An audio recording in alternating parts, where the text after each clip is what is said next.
majority of the city council and the mayor during the recent city election pledged to the people, if they were elected, that they would oppose a garbage tax or any other type of property tax. And I think all the garbage tax boils down to is a way of taxing the average citizen. Well, if the garbage increase doesn't pass, how about the property tax? I don't think this is our only alternative. I think we're being snowed into thinking that this is the only alternative. The council must act as policymakers and not rubber stamp a budget proposed by the administration. We have many alternatives to consider rather than either a property tax increase or a garbage tax. What, in your opinion, are these alternatives? Well, two of those alternatives would be to require the Dallas-Fort Worth Regional Airport Board to repay us for time warrants issued for land purchases and payment of Love Field bonded indebtedness out of Love Field surplus funds. And there are other alternatives available too.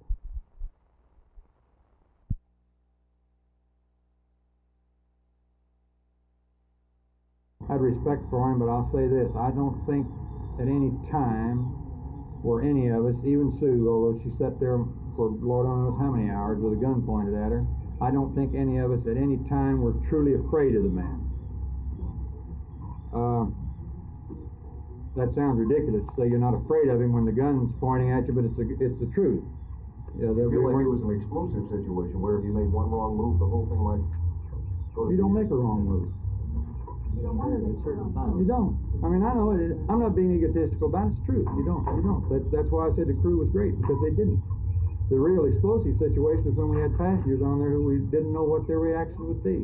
Once we got the passengers off and we're dealing only with ourselves and a small group of people, then I felt the thing under control, and there's no reason to be afraid of it.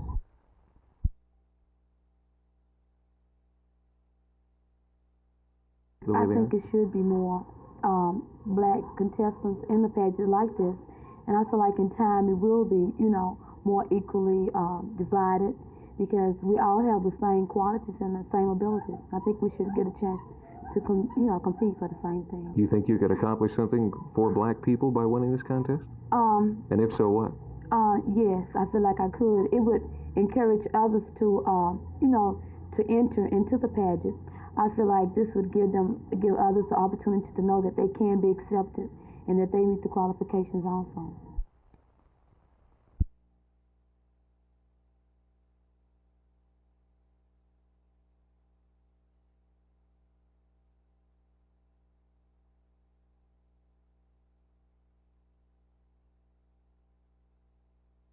I had about 4 radios going at the same time, so I was pretty busy. Were you near panic at any time? No, I was too busy.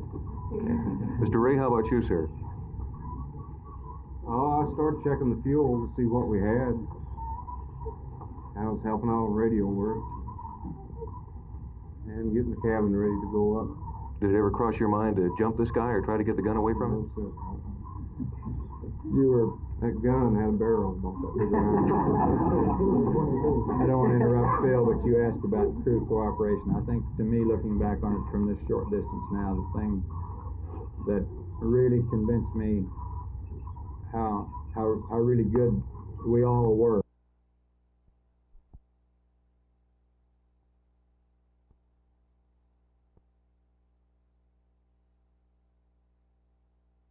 The preparations are being finalized here in the Convention Center Theater for the preliminary competition beginning Wednesday evening at 8 o'clock. 64 lovely girls will be competing for Texas First Lady of Beauty title. The average contestant, if you can call them average, sports a frame of 36, 24, 36, ranging in heights of 5 to 6 feet. There will be a variety of talent displayed by the contestants and also by Miss America Phyllis George and Miss Texas Belinda Myrick. The itinerary for the contestants during the week-long of activities will not be forgotten by the girls for a long time, if for nothing else, the exhaustion each will experience. Each day will include 17.5 hours of luncheons, rehearsals, judges, interviews, press conferences, photo sessions, dinners, and of course the competition itself before television cameras and a live audience.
Jerry, the TAF is an organization which has been devised for the betterment of amateur athletics in the state of Texas. They've broken down the state into 13 regions, and each region qualifies their best athletes to the state competition in various sports. Are the regions themselves divided into various areas?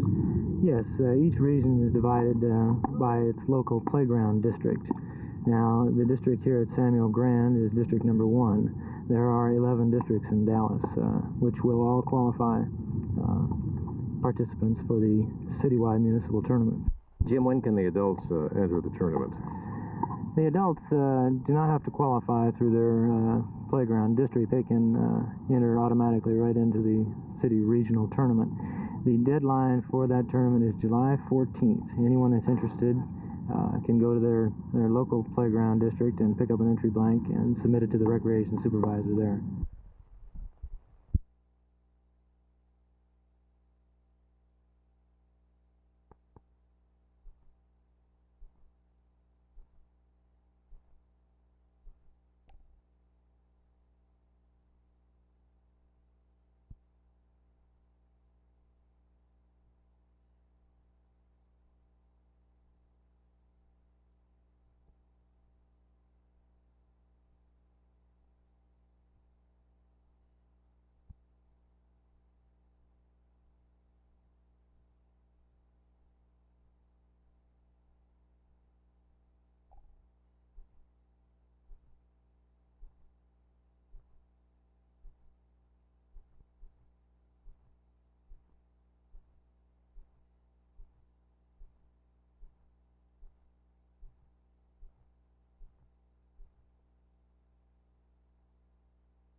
I think the old adage goes, you're only as old as you feel. Well, I translated that to mean that if you want to do something, the younger your tour guides, if they know what they're doing, then the younger you'll feel, the more you'll enjoy it. So I recruited a couple of tour guides here at Camp Carter, and may I introduce them to you? First of all, a veteran of 3 camps. This is Mark Reynolds, and Mark's from Willow Park, Texas, which is about halfway between Weatherford and Fort Worth, he tells me. And on the other side, over here, this is Luke Snow. Luke is an old veteran. By golly, he's been here 5 years at Camp Carter. Luke, what's on the agenda for us today? Where are we going to go first? Well, usually we start out with the flag raising. Shall we go there? Let's go. On we go to Camp Carter.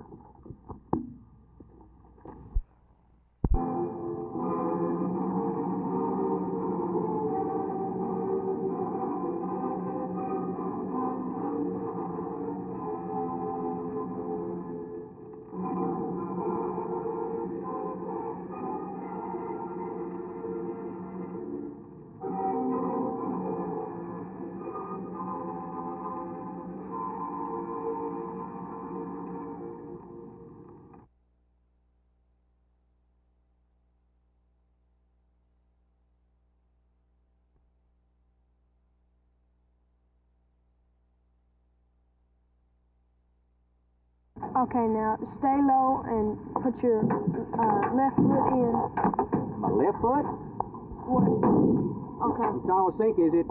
Now. Okay, now remember not. Oh, yeah. Okay. Remember not to stand up and just stay sort of low and just. Jump. All right, ready? Here we go. Da-da-da-da-da-da-da-da.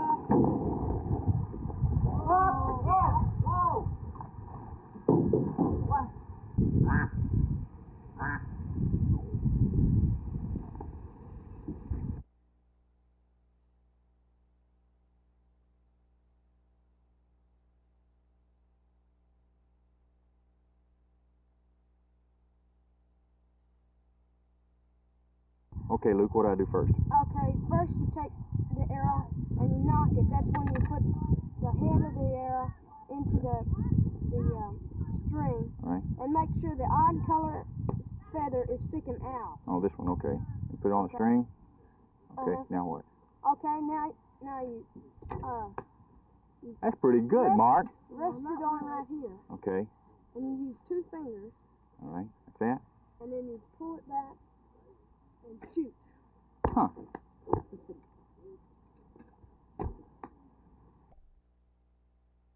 It went in a bullseye. No, it didn't. Oh, when a red ring. The big one, yeah. Oh, okay. Let me try that one more time, gang.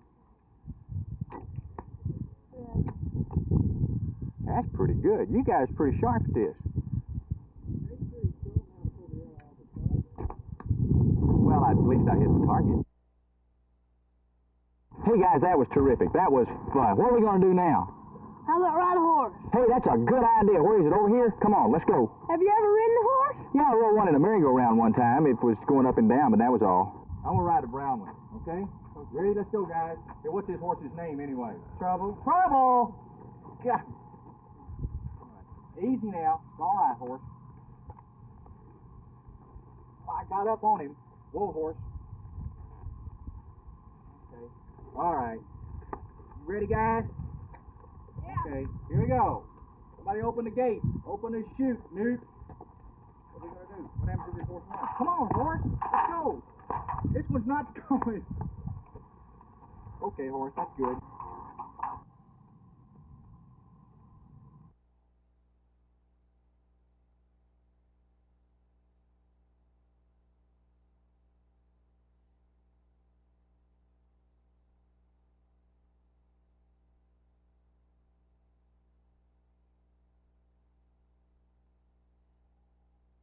Whoa, whoa, whoa.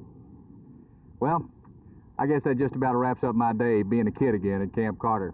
I'd like to thank my 2 guides, Luke and Mark, and all the people at Camp Carter for the wonderful day they gave us. And I guess as the sun slowly sinks into the west, we bid a fond farewell to Camp Carter. It's a day that I'll remember, probably more so tomorrow, when I wake up and some of these muscles remember what we did today. This is Jerry Park, a kid again. Channel 8 News on the move at Camp Carter.